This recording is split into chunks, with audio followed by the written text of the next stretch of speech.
que ya prediqué hace unos años, pero hace bastantes años, y he pensado que era apropiado hoy volver al mismo texto, porque la enseñanza sigue estando ahí, es buena, y creo que puede ser de mucha ayuda para cada uno en este día de resurrección, y pues siguiendo para adelante en un mundo cada vez más torcido y más confundido, que sepamos lo que creemos, por qué lo creemos y qué resultado tiene lo que creemos. Nos parece que sería muchísimo más fácil ser cristianos si pudiésemos tocar a Cristo, ¿verdad? Si pudiésemos verle cara a cara y tocar su hombro, que sería más fácil ser creyentes. Haber estado con Él durante 3 años, día a día, que sería más fácil servirle y seguirle, porque le hemos visto y le hemos tocado. Pero la verdad es que eso es falso. No es cierto. Al final del Evangelio de Juan, uno de los discípulos que había vivido con Cristo durante 3 años y le había visto hacer todos los milagros, daba la casualidad, entre comillas, de que no estuvo el día en que Jesús se presentó resucitado de los muertos. Y si os acordáis, Tomás dijo, más o menos, si no lo veo, no lo creo. Y él había estado con el Señor. Y los discípulos, sus compañeros, le dijeron, pero es que lo hemos visto, lo hemos tocado, ha resucitado. Y Tomás dijo, si yo no pongo mi dedo, y si yo no lo toco y no lo veo con mis propios ojos, no lo voy a creer. Entonces, hermanos, llegamos a la conclusión de que ver milagros no necesariamente a uno le cambia el corazón. Miles eran los que vieron a Jesús hacer grandes cosas, pero luego le crucificaron. Y hoy vivimos casi 2000 años después de la muerte de Cristo, y en esta época que se llama la Iglesia, la cual estamos estudiando también domingo tras domingo en la serie sobre la Iglesia, estamos viendo cómo en esta época hemos de servir a Dios, hemos de servir al Señor, hemos de creer en Jesús sin verle con nuestros ojos físicos y sin tocarle con nuestras manos. Pero lo que quiero decir es que el Señor Jesucristo, incluso en las páginas de la Biblia, se mostró resucitado, pero, he puesto y, resucitado y escondido. Escondido. Y si no entiendes exactamente por dónde voy, lo vas a entender antes de terminar la sesión. Pero, ¿quién pensáis que son estos dos señores? ¿Alguien sabe? Uno tiene nombre. Bueno, los dos tienen nombre, pero uno lo conocemos y el otro no. Uno se llama Cleopas, el que tú quieras, porque al final y al cabo alguien lo pintó, ¿vale? Uno es Cleopas, el otro no sabemos quién es. ¿El del medio quién es? El del medio es el Señor Jesucristo, y es después de su resurrección. Y esa foto, esa imagen o cuadro, me imagino que esto es el pueblecito de Emaús, que está detrás del bosque, ¿no? Entonces vamos a ir a Lucas 24 y vamos a ver este pasaje que sucede la mañana de la resurrección, el domingo de resurrección. Y es una historia fascinante, la verdad, tremenda, y tiene mucha enseñanza. Y aunque hayas igual escuchado un mensaje de aquí, aunque incluso si yo lo he predicado hace años aquí o en la congregación, si para mí me anima cada vez que lo leo, pues de vez en cuando escucharlo será muy bueno también para todos. Entonces, vamos a empezar con el versículo 13. Y vamos a ver a Cristo resucitado, pero escondido. Y a ver qué es lo que... ¿Por qué lo hace? ¿Por qué es cierto eso? Dice el versículo 13, he aquí, dos de los discípulos, y los discípulos no sabemos cuántos eran, habían 12, pero había muchos más también. Discípulos quizás menos unidos al Señor, pero discípulos honestos y sinceros y genuinos. Dos de ellos iban el mismo día a una aldea llamada Emaús, que estaba a 60 estadios de Jerusalén, más o menos 11 kilómetros. Más o menos de aquí a Urrechu, Mara. ¿Bien? Esa distancia. Iban caminando, imagínate, después en vez de coger el tren, vas caminando en la misma distancia. E iban hablando entre sí de todas aquellas cosas que habían acontecido. Claro, ellos, con los demás discípulos y las multitudes quizás que no eran discípulos, pero que habían escuchado de Cristo, habían oído de sus milagros, habían visto sus milagros, algunos habían sido sanados por Él. En esa última semana, justo antes de esta fe, de este momento, en esas semanas, se había dado la vuelta a su mundo. Porque el que pensaban que era el Redentor, Mesías, conquistador, el ungido de Dios, los romanos lo habían crucificado y además lo habían hecho a instancias de los fariseos y los líderes y de un montón de gente que se había agolpado ahí alrededor de ellos y la habían crucificado, y todos sus sueños, todas sus ideas, toda su doctrina que habían tenido puesta en Cristo y en las esperanzas de entrar ahora en el reino de David y tener las cosas como antes, se había quemado esa casa y ya no quedaba más que cenizas, porque Jesús había muerto hacía 3 días. Entonces estos dos se marchan de Jerusalén, se van a Emaús. ¿Por qué? Ya no hay nada que hacer en Jerusalén. Volvemos a casa y seguimos la vida, porque es que se nos ha caído el mundo con todos los planes que pensábamos, pero pues nada, hay que volver a casa, hay que empezar a trabajar, hay que empezar a vivir la vida y seguir para adelante. Y estaban completamente confundidos por lo que había sucedido. Versículo 15. Sucedió que mientras hablaban y discutían entre sí, claro, están discutiendo por algo que ha pasado esa misma mañana. Están hablando de los temas que ha pasado, pero están discutiendo algo porque algo sucedió esa mañana y no saben cómo digerirlo, ¿vale? Dice, mientras hablaban y discutían entre sí, Jesús mismo se acercó y caminaba con ellos. ¡Qué bien! Bueno, gloria a Dios, ya se acabó todo. No. Mas los ojos de ellos estaban velados para que no le conociesen.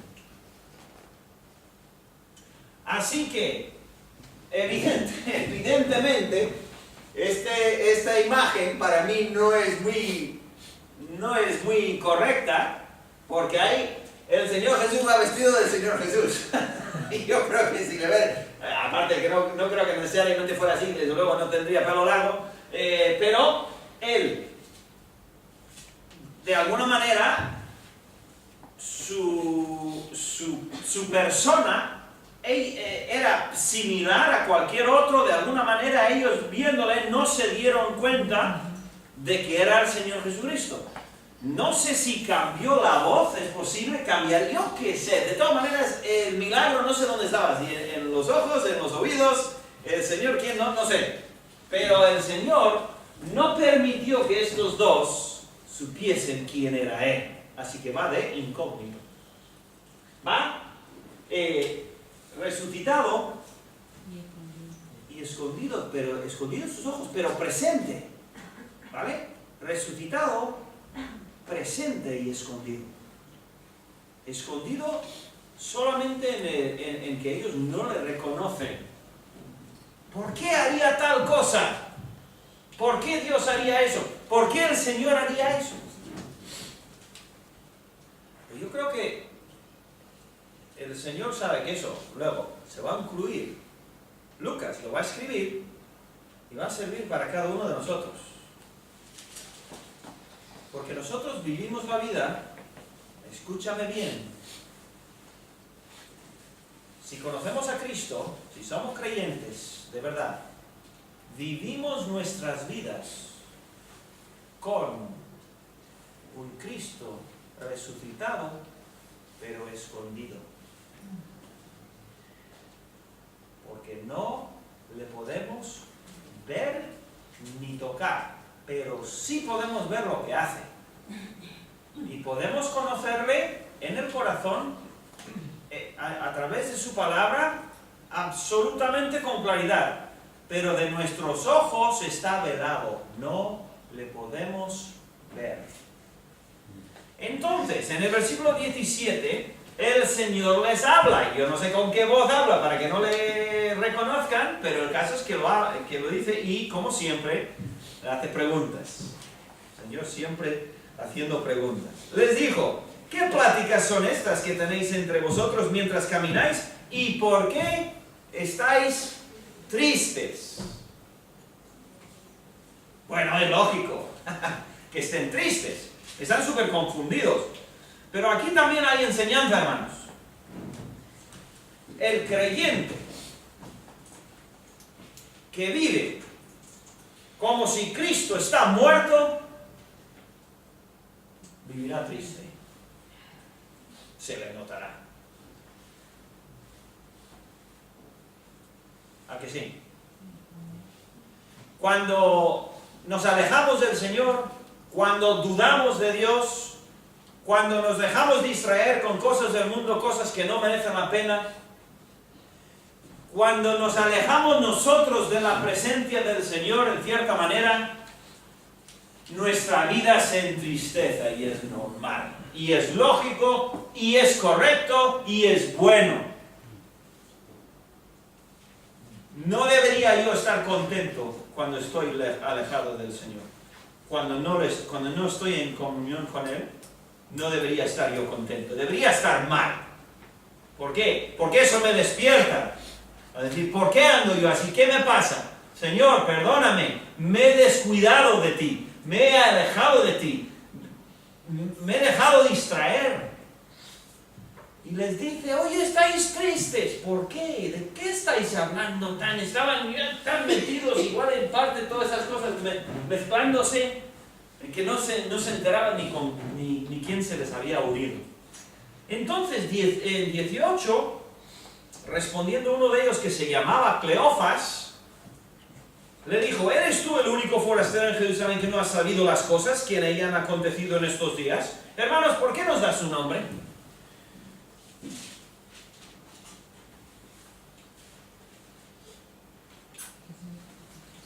¿Alguien de aquí conoce a Cleofas?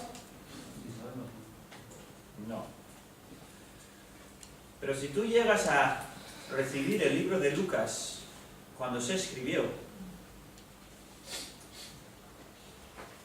y tuvieses medios para, podrías buscar ¿a quién? A Cleofas. O podrías buscar a alguien que le conocía. ¿Por qué se da el nombre? Son datos en firme. Lucas es un médico, él escribe Lucas. Y es muy dado a detalles. Es muy dado a poner pruebas y a certificar lo que encuentra. Él no quieres que un médico te diagnostique, yo qué sé, un problema con el riñón cuando es el estómago, ¿no? Quieres que sea detalloso. Y así es Lucas. Cleofas era una persona con nombre que tú podías ir a él y decir, oye, cuéntame, ¿cómo fue eso? ¿Qué? ¿Cómo fue eso? ¿Y cómo es que no? Puedes hacer las preguntas que quieras. No podemos. ¿Por qué? Porque estamos a 2000 años. Pero se pudo cuando se escribió. Porque era por eso que puso el nombre. Cleofas le dice, ¿eres tú el único forastero? ¿No te has enterado de lo que ha pasado? Hace 3 días mataron a Jesús de Nazaret, que hacía milagros y que sanaba a la gente. Y ¿cómo estás en Jerusalén y no sabes qué ha pasado? ¿No? Estás atónito. Entonces, Jesús se hace el ignorante. Recuerda, el Señor está enseñando una lección, no solo a estos dos, no solo a los discípulos, no solo a la iglesia de la primera iglesia que se estaba formando ahí, sino a todos los creyentes que a través de todos los siglos leyesen este pasaje, nos está enseñando algo. Entonces se hace el ignorante. Dice, ¿qué cosas? Y ellos dijeron, de Jesús Nazareno, que fue varón profeta, poderoso en obra y en palabra delante de Dios y de todo el pueblo. Ellos creían esto, pero se les había derrumbado todo. Pues, sorpresa. ¿Cuántos de vosotros no os acordáis de alguna sorpresa en la vida? Cuando de pronto tu vida cambió por completo porque pasó algo, te pilló desprevenido, por supuesto, y casi a partir de ese momento todo fue distinto. Cualquier adulto aquí puede, y más de una vez. Y el Señor permite esas sorpresas. Y estos dos habían tenido esa gran sorpresa, ellos y otros muchos. Se había muerto, había sido crucificado su Señor. Versículo 20. ¿Cómo le entregaron los principales sacerdotes y nuestros gobernantes a sentencia de muerte y le crucificaron? La crucifixión no solo era para criminales, no, era para los peores criminales. No cualquiera, sino era la muerte o la ejecución más seria de todas. Los peores iban a la crucifixión. Puedes ver cómo están estos dos discípulos, pero ¿cómo? ¿Qué haces cuando se te derrumba lo que crees? Parece que lo que has creído no cuaja, o no parece que el Señor no está contestando, el Señor no está demostrándose como tú pensabas. ¿Qué hace el Señor en esos momentos? A veces te deja estar ahí un rato. ¿Cuántos kilómetros caminaron? No sabemos. 4, 5, 10, 2. El Señor nos deja a veces en lugares de incertidumbre. No sé. Cleopas, es que no lo entiendo. Pero el Señor no está ausente. Lo que pasa es que no le ves. No le vemos. Pero se interesa por estos dos que ya se han marchado a seguir la vida porque sus esperanzas se han venido abajo. El Señor nunca abandona, nunca desampara a sus hijos, pero a veces se esconde. A veces se esconde. Y si tú piensas que siempre Dios te va a estar llenando con su gozo y su alegría y siempre vas a despertarte y siempre automáticamente todo es gozo y alegría y color, va a llegar un día cuando no es así. ¿Y qué vas a pensar? Recuerda a los dos de Emaús, que destrozados hablan de lo que ha pasado y no se dan cuenta. No se dan cuenta de quién está con ellos. Qué pena, ¿verdad? Que algunas veces miramos atrás y decimos, qué mal me porté con el Señor, cuánto me quejé. durante esa época. Y todo ese tiempo, mira lo que Dios estaba haciendo. Ahora lo veo que Dios me estaba moviendo, me estaba cambiando de un lado para otro, me estaba preparando las cosas y yo quejándome, llorando, enfadado, diciendo, Señor, ¿por qué no me escuchas? A que le acusamos muchas veces de Dios, así. Porque las cosas no parecen ser las que pensábamos que debían ser. Y el Señor les escucha, pero nosotros esperábamos, versículo 21, que Él era el que había de redimir a Israel. Y ahora, además de todo esto, si no fuera suficiente el lío, lo que tenemos con la crucifixión, hoy es ya el tercer día que esto ha acontecido, y también, o aunque también nos han asombrado unas mujeres de entre nosotros, las que antes del día fueron al sepulcro. A ver, John, ¿me pones la foto, a ver si es la siguiente o la de anterior, si sale la de... Eso es. Fueron al sepulcro y como no hallaron su cuerpo, vinieron que decían que también, diciendo que habían visto visión de ángeles, quienes dijeron que él vive. Bueno, habían varias mujeres que se habían acercado, hay diferentes historias, ¿vale? Entonces, ellos están comentando de una de las experiencias que tuvieron las damas que fueron al sepulcro, y fueron algunos de los nuestros, de los discípulos, al sepulcro, y estaba vacío. Y hallaron, a ver dónde estoy, y hallaron así como las mujeres habían dicho, pero a él no le vieron, pero una sí que le vio.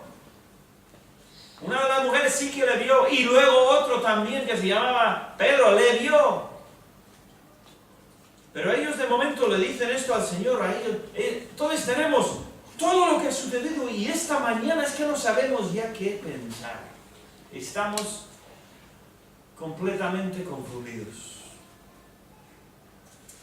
Quizás hay alguien aquí en esta mañana que tú miras a tu situación y dices, yo no entiendo nada. Yo no sé qué es lo que está pasando alrededor de mí. Esta situación no es la que yo me busqué. Yo hace 5 años no pensé que estaría aquí haciendo esto o en estas circunstancias. Parece que Dios se ha marchado de mi vida y no me está haciendo caso. Bueno, estás igual que Cleopas y su amigo. Exactamente el mismo sitio. Incierto, no sé. Parece que Dios está lejos. Ellos decían, bueno, yo pensaba que Jesús estaba muerto, como mucho. Vivo, pero no sé dónde. ¿Y dónde estaba Jesús?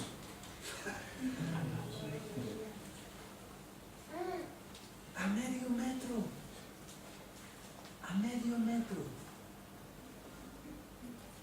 A esos dos les podía haber atacado el ejército entero de Roma. Y no les habría pasado nada, estaba el Señor ahí con ellos. ¿Entiendes? Lo seguros que estaban. Lo seguro que estaban y lo poco que lo sabían. Lo poco que lo sabían. Entonces, el Señor, dice, versículo 25, oh insensatos y tardos de corazón, para creer todo lo que los profetas han dicho. ¿No era imprescindible que el Cristo padeciese estas cosas y que entrara en su gloria? Hermanos, dijo Jesús, es imprescindible que se cumpla la profecía, toda la profecía. Y la profecía dice que Jesús, que Dios Hijo encarnado, tenía que sufrir y morir. Es es lo que han dicho los profetas, empezando por Isaías? ¿Por qué sois tan tardos en oír? El Señor nos dice que en esta vida vamos a sufrir. Es parte de lo que nos toca en esta vida. Sin embargo, cuando sufrimos, ¿qué hacemos? Nos quejamos. Y el Señor nos quiere decir, ¿por qué tardos en creer? De la misma manera que os he dicho que vais a sufrir en esta vida, os he dicho que tenéis una herencia donde no hay dolor, ni lágrimas, ni tristezas por toda la eternidad. Creéis en una pero no en la otra. ¿Por qué? Pero somos así, ¿verdad? Somos iguales que los de la Biblia. Por eso está escrito, para que aprendamos de ellos y entendamos la realidad de las cosas. Versículo 27. Y comenzando desde Moisés, el Pentateuco, Génesis, y siguiendo por todos los profetas, les declaraba en todas las escrituras lo que de él decían. Pero él no decía, mira lo que dicen de mí, porque eso ¿qué sería? Revelarse. No, decía, mira lo que dice la palabra acerca del Cristo, del ungido que decís. Mira y mira y mira, y les llevó por el Antiguo Testamento dándoles el mejor instituto intensivo que jamás ha habido en toda la historia. Imagínate. ¿Seguro? No me imagino de otro instituto intensivo más intensivo que este. Mejor que este. Llegaron a la aldea donde iban, aquí, se nos fue, de la otra forma. Llegaron a la aldea donde iban y él hizo como que iban más lejos. Está el Señor en plan actor, ¿verdad que sí? Está de incógnito, está de maestro anónimo, y ahora cuando llegan a su pueblo, él hace como que va a seguir. ¿A dónde va a ir? No va a ir a ninguna parte porque está ahí por ellos, no está por ninguna otra razón, no va a ningún pueblo. Pero es buen actor, y hace como que, bueno, hasta luego, nos vemos. Y entonces dice, mas ellos le obligaron a quedarse. ¿Por qué? Bueno, más yo creo porque estaban atónitos con lo que estaba diciendo y no querían que se terminase el estudio. Pero sí, se hacía de tarde también. Mas ellos le obligaron a quedarse diciendo, quédate con nosotros porque se hace tarde y el día ya ha declinado. Entró pues a quedarse con ellos. Entonces, el Señor entra al hogar de estos dos. Ellos no saben que el que salió de la tumba esa mañana está con ellos, ahí mismo. Porque sus ojos estaban velados, igual que los nuestros. No podemos ver que hay ángeles que protegen a los hijos de Dios. Que a veces se retiran porque Dios permite tragedias humanas, no solo en Kenia esta semana, por todo el mundo y en la Biblia también. Yo siempre pienso en Nabot, un fiel judío que por el capricho de un rey le acusaron falsamente y le apedrearon en cuestión de minutos. Y no había hecho nada más que cumplir la ley. Y yo digo, ¿y su esposa qué? ¿Y sus hijos qué? ¿Y su familia por el capricho de un rey sinvergüenza? Pero Dios se acordó de Nabot. Y Nabot no perdió nada. Pero en el momento sí. Y dice en el versículo 30, y aconteció que estando sentado con ellos a la mesa, van a cenar, tomó el pan y lo bendijo, oró. Por eso es buena costumbre cuando comemos, de dar gracias a Dios. Es un buen testimonio y también es una buena tradición, es una buena costumbre darle gracias a Dios por los alimentos porque Él puso el ejemplo. Y lo bendijo y lo partió y les dio. Y entonces imagínate, porque creo que está escrito por esta razón, imagínate que tienen un bol el Señor corta el pan, ora y da gracias a Dios, y entonces coge el pan, no sé si en bandeja o en un bol o en una madera, yo que sé cómo lo haría, y coge el pan y le da el pan a los dos, vamos a suponer John y Vero, le da el pan, ¿y qué ven? ¿Pero qué ven? Dilo.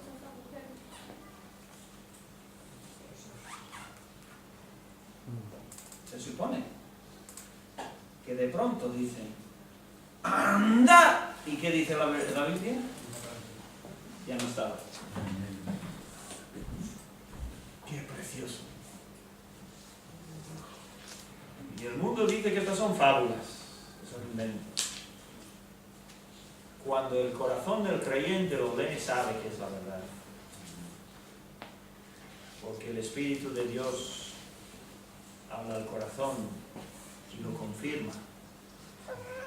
Está leyendo la pura verdad. Dice, les dio cuando, o entonces les fueron abiertos los ojos y le reconocieron. Mas él se desapareció de su vista. Y luego, claro, como todos los seres humanos, yo ya sabía algo. Dice en el versículo 30 ¿dónde? 32. Y se decían el uno al otro, no ardía nuestro corazón. Y uno diría, ya, yo pensaba. Y el otro diría, sí, pero no dijiste nada. Pero yo sí. No sé si hicieron eso o no. Pero da a entender un poquito de eso. Nosotros, mientras nos hablaba en el camino y cuando nos abría las Escrituras. Ahora, dice el versículo 33, y levantándose ¿cuándo? En la misma hora. O sea, no fueron a la cama, llegaron a fumar a la noche, cenaron, empezaron a cenar y se dieron cuenta de que Jesús estaba vivo. De verdad estaba vivo y aquí. Y otra vez, todos sus planes por la ventana y volvieron a Jerusalén. Llegarían muy de noche. Cuando llegaron, y tengo que terminar porque se nos va el tiempo, cuando llegaron estaban todos dormidos, los discípulos roncando, ¿sí o no? No. ¿Por qué? Porque ya había salido la palabra. El Señor se ha aparecido a María, el Señor se ha aparecido a Simón y ahora vienen dos más. Seguro que no durmieron en toda la noche. ¿Por qué? Porque Jesús había resucitado. Y hoy, 2000 años después, por toda la tierra, en algunos sitios más que en otros, pero por toda la tierra,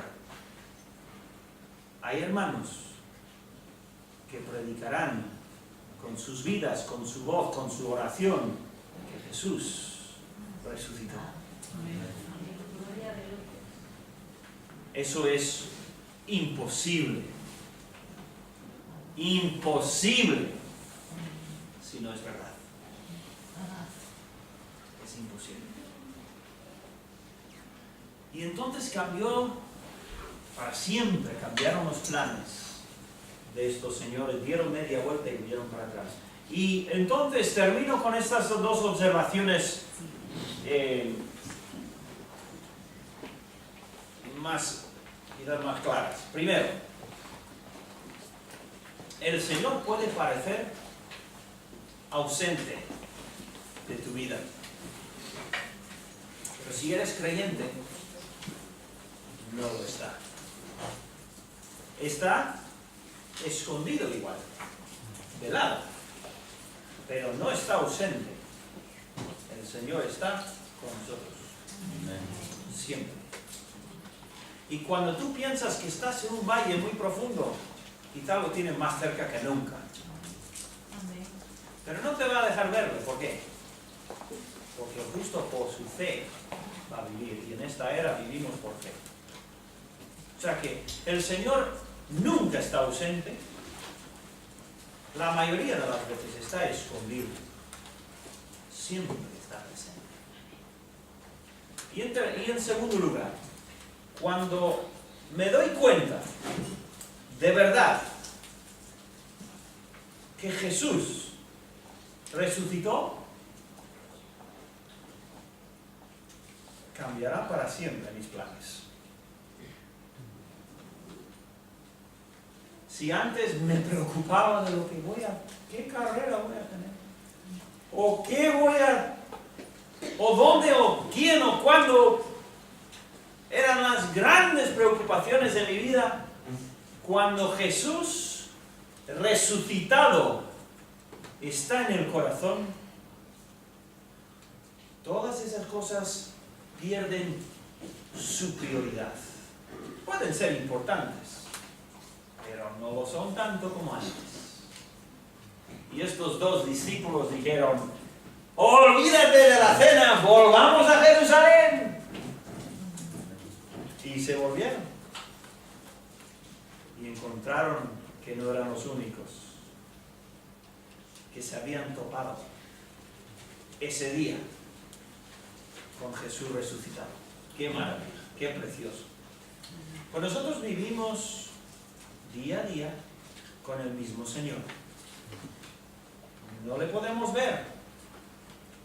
Él le dijo a Tomás: bienaventurados los que no me vieron y creyeron. Esta semana, bueno, como decía bien José esta mañana, olvídate de esta semana. Hoy vive para Cristo resucitado. Y mañana cuando llegue, pues arrancas otra vez con el mismo plan. Pero déjate de mañana, que mañana ya vendrá. Hoy vive con el Señor Jesús resucitado. Y cuando termines el día, pongas tu cabeza para planchar oreja, dirás: mañana quiero hacer lo mismo, quiero lo mismo, porque qué día más bueno he tenido con el Señor. Amén. Entonces, que el Señor nos ayude a ser luz y testigos de su resurrección, porque este mundo anda muy revuelto, anda totalmente sin esperanza, miedo y locura, y nosotros tenemos una esperanza viva, firme, como una roca anclada en la eterna palabra de Dios, que no cambia, que dice la verdad, que habla al corazón. Y es nuestro privilegio conocer. Y si tú sabes de alguien que no conoce a Cristo, en su corazón no reina el Señor, reinan los demás planes, sé para él o a ella un ejemplo, y muéstrale cómo se vive cuando va a tu lado. Señor Jesús, vivirás de otra manera. Bien, vamos a ver. Gracias, Señor, te damos por este pasaje tan precioso que nos escribió Lucas y que tu Espíritu Santo inspiró. Y gracias por estos dos que no queremos echarles ninguna bronca, Señor.